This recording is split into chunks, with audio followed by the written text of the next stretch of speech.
नमस्कार दोस्तों। आज से ठीक 2 दिन पहले एक अध्यादेश पास हुआ है लोकसभा में। वैसे तो 3 अध्यादेश पास हुए हैं, जो एक पहले हो चुका है और 2 नया है।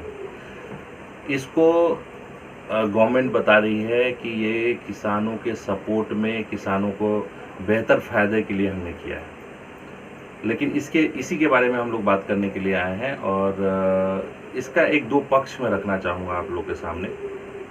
सरकार ये कह रही है कि इस अध्यादेश से आप इसको कहीं भी, मतलब जो भी आप उपजाते हैं, उपज करते हैं, किसान कहीं भी बेच सकती है।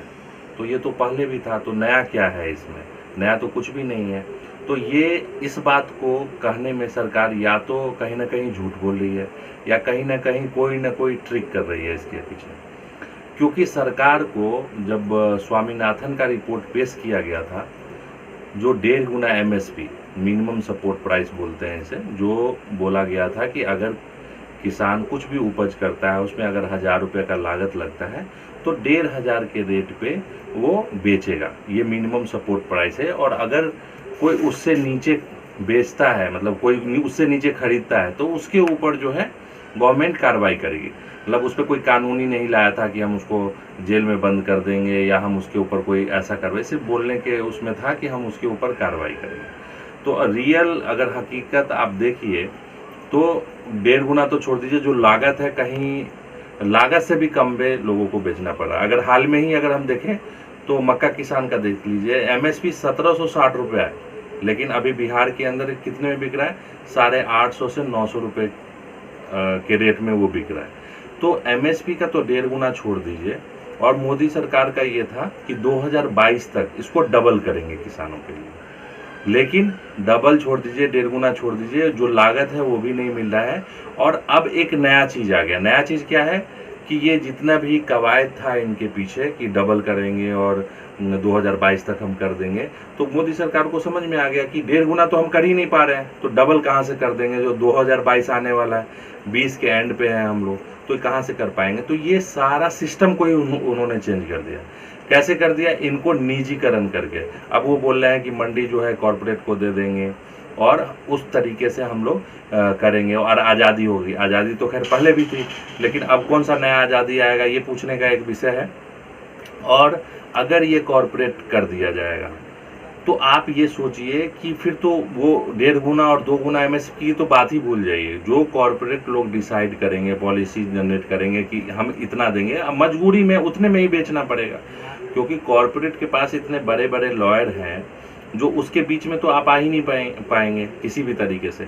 और रही कि अगर सरकार को ये लगा कि ये बहुत ही अच्छा अध्यादेश है किसी भी रूप में, तो इसको नो क्वेश्चन आवर में क्यों पास कराया गया?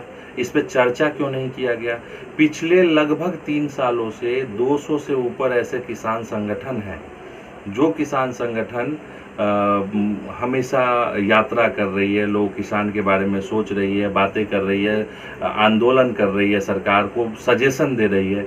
तो क्या इतने टाइम से जो किसान संगठन बना के 200 से ऊपर, 1-2 नहीं है, इतने सारे हैं, तो क्या उनसे पूछने तक का भी आपने ये नहीं सोचा कि चलो ठीक है, हम इनसे कुछ आइडिया ले लेते हैं, इनका कुछ इनपुट ले लेते हैं, उसके बाद आपका जो भी सजेशन होता अगर आपको अच्छा लगता तो लेते, कम से कम कुछ वार्तालाप तो उसके ऊपर हो पाता। लेकिन वो कुछ भी नहीं, सीधे। और ऐसा क्या अभी कोरोना टाइम में ऐसा क्या जल्दबाजी था, ऐसी क्या सोच थी कि इस अध्यादेश को बिना नो क्वेश्चन आवर में इसको पारित कर दिया गया? तो खैर ये सोचने और समझने का विषय है। मुझे अगर पूछिए तो ये मुझे नहीं लगता कि इससे किसानों को कुछ फ़ायदा होने वाला है, क्योंकि इसमें साफ दिख रहा है कि जो चीज़ हम MSP के थ्रू, कम से कम इतना दबाव तो था बायर के ऊपर कि नहीं, गवर्नमेंट का ये डायरेक्शन है, इसके नीचे कंप्लेन हो सकता है, कुछ भी कर सकते हैं। मेरे सामने की बात है, एक किसान MSP के नीचे ले रहा था और मैंने प्राइस पूछा तो उसने बताया इस पे। मैंने उससे बोला कि MSP तो इतना है, आप नीचे कैसे ले सकते हैं? तो बोला नहीं सर, अभी मार्केट का ये है और ऐसे है, वो अपनी चीज़ें बताने लगा। बोले ठीक है, कोई बात नहीं। तो मैंने एक वीडियो बनाने के लिए कोशिश किया, वो तुरंत मेरे सामने हाथ जोड़ लिया, सर प्लीज़ आप मत बनाइए, नहीं तो मैं ये ले नहीं पाऊँगा। किसान भी आ गया कि सर बड़ा मुश्किल से ये बिक रहा है, तो आप प्लीज़ इस तरीके से इंटरफेयर नहीं करें। तो मैं उस किसान को देखते हुए, उनकी मजबूरी को समझते हुए इस चीज़ को नहीं किया। लेकिन इस तरह का मैं भी किसानों के लिए पिछले 4 साल से लड़ाई लड़ रहा हूँ। जय किसान आंदोलन से जुड़ा हुआ हूँ। पहले मैं उसका जनरल सेक्रेटरी था, अब मैं उसका मेंबर हूँ। और पिछले 4 साल से हमने बुंदेलखंड, मराठवाड़ा और लातूर, इस सभी एरिया में किसानों के लिए हमने काम किया है। इसीलिए किसानों का दर्द ज़्यादा समझ में आता है और अब मुझे लगा कि इस पे बात करना चाहिए। तो एक सरकार को भी निवेदन है कि जब भी इस तरह का कुछ बड़ा फैसला, क्योंकि देखिए ये 1-2 लोगों को प्रभावित नहीं करता है, कम से कम 70% हमारे देश में किसानी को प्रभावित करता है। किसान है 70% के आसपास है। तो अगर इतना बड़ा आप डिसीजन ले रहे हैं तो जो किसान से जुड़े हुए लोग हैं उनसे आप क्यों नहीं पूछते हैं इस चीज़ के बारे में? उनसे आपको पूछने में और समझने में क्या ऐसा डर लगता है? मैंने आज तक जितनी भी मोदी सरकार की नीतियाँ रही हैं पिछले 5-6 साल में, जो भी पास किया, किसी के ऊपर मैंने ना ऑब्जेक्शन उठाया, ना मैंने कुछ बात कहा है। वो इसलिए कि मुझे लगा कि सरकार इतने टाइम के बाद चेंज हुई है, टाइम लगेगा, 1 साल 2 साल में कुछ नहीं हो सकता, आपको टाइम देना पड़ेगा। बट 6 साल हो गया, लेकिन उसके बाद आप एक पे नीति चलाए जा रहे हैं। बहुत सारे नीति फेल भी हुआ है, ये उनको भी अच्छे तरीके से पता है। लेकिन आप इस तरीके का इतना बड़ा डिसीजन लेते हैं और उस डिसीजन में भी झूठ बोलते हैं या मैनिपुलेट करते हैं। ये कहाँ पे है? आप बताइए कि कौन सा ऐसा किसान है जो आज से पहले उसको कहीं और नहीं बेच सकता था।